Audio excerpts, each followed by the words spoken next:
Hey, dividend investing has been very popular among investors that, are seeking income from their investments. And you can either receive that dividend in the form of cash to you or reinvest that dividend to buy more shares. And so sometimes I'll see retirees that may set up a dividend stock portfolio that will pay decent dividends that they can use to supplement their income in retirement. But is it all sunshine and rainbows? Well, let's see about that. My name is Keith Wilson, and I am a financial advisor helping folks just like you structure portfolios that help pursue your goals.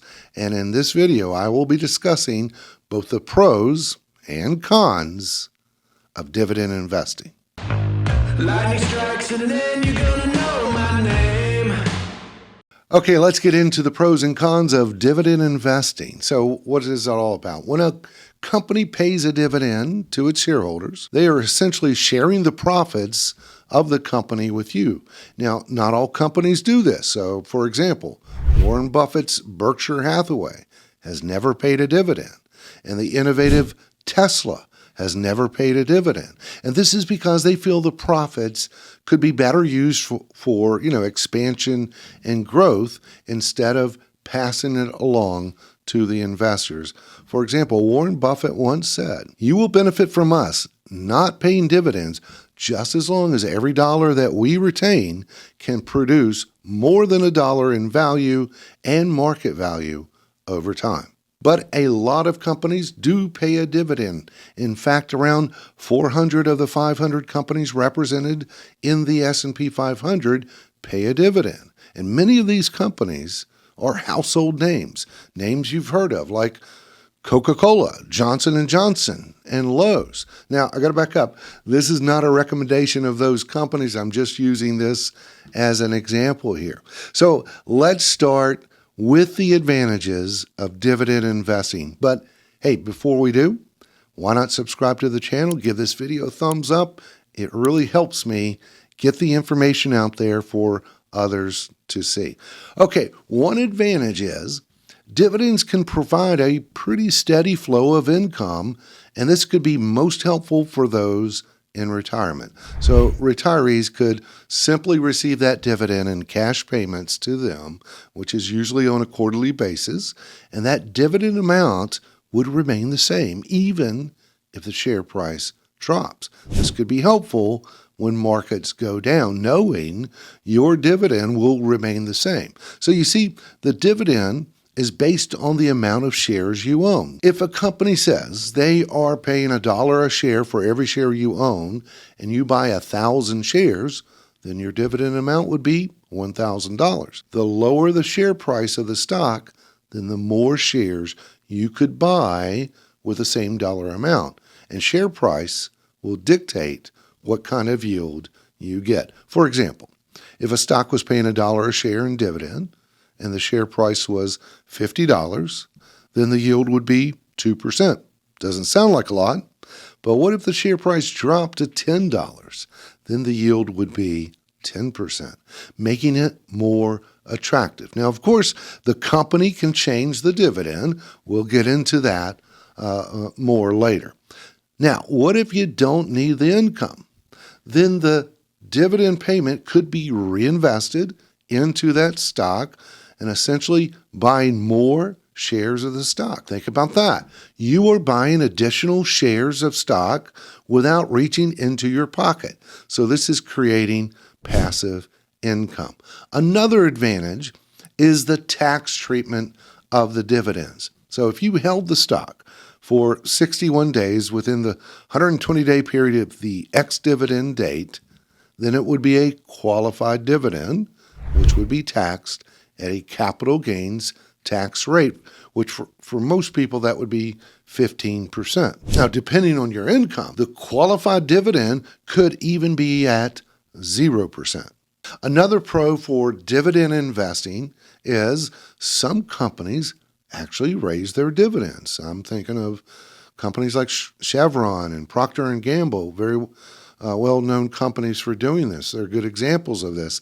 But again, this is not a recommendation for those stocks. I just want to use it as an example. Think about that. it's nice to see that income rising. And this is why dividend investors will research companies that have a history of increasing their dividend. Now, there are ETFs out there that have done this work for you. So instead of investing in one stock, you could invest in many. So you may be thinking, why not invest the whole portfolio in high dividend paying stocks or mutual funds? Well, that's where we get to the disadvantages. So let's talk about that. One disadvantage is that companies can reduce their dividend. So if a company that was paying $1 a share and then reduced it to 80 cents a share dividend, your income would be reduced by 20%. So if you were relying on that dividend for income, this could really hurt. Also, when a company reduces their dividend, this could be a sign that they are in trouble and perhaps the value of that stock could drop. Now, I know I said earlier that taxes was an advantage, but it could be a disadvantage. You pay taxes on the dividends, whether you take them in cash or you reinvest them. So if you are just letting the portfolio alone and reinvesting dividends, then you pay taxes on those dividends versus having a portfolio of non-dividend paying stocks. In that case, you only pay taxes on the gain if you sold it. Thus, you have more control of your tax liability. Another disadvantage would be that most of the time, high dividend paying stocks are slow growers and you could miss out on the capital appreciation side of investing. You see, when a company pays a dividend, that's less money they could have to expand their growth. And when a dividend is paid, the share price of that stock typically drops. And a lot of non-dividend paying or low dividend paying companies may have better growth potential and thus potential rising share prices. Even if a company has super high dividends, they still may not have the high total return potential that most growth stocks could have. Which leads me to another disadvantages, which is lack of diversification.